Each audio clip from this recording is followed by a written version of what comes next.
Shalom para pendengar sekalian.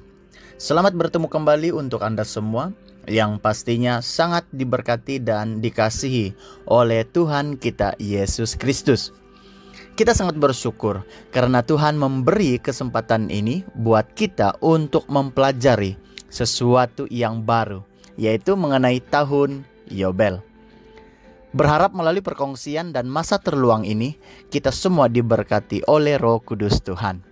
Saudara, tahun Yobel menurut kitab Imamat bab 25 adalah konsep yang diterapkan dalam Alkitab, di mana tahun Yobel merupakan tahun pembebasan yang diraihkan setiap 50 tahun sekali oleh bangsa Israel.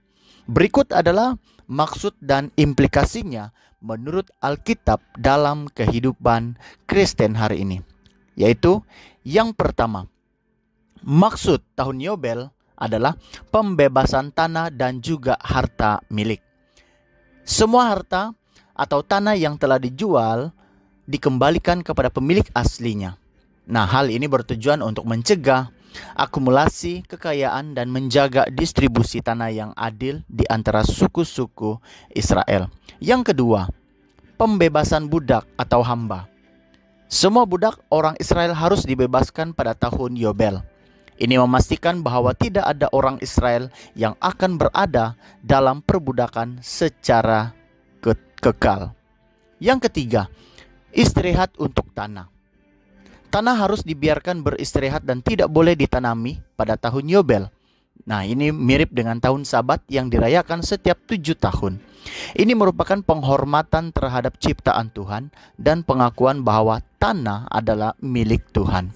Yang keempat, perdamaian sosial dan ekonomi.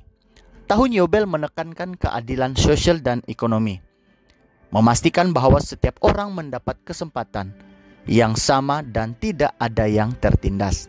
Nah, kita sudah melihat maksud tahun Yobel. Kini kita akan melihat bagaimanakah implikasinya tahun Yobel di dalam kehidupan orang Kristen hari ini.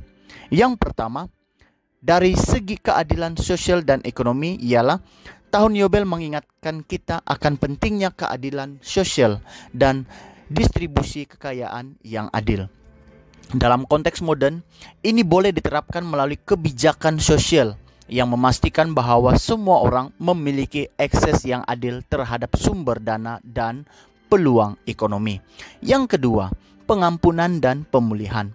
Tahun Yobel mengajarkan kita pentingnya pengampunan dan pemulihan hubungan.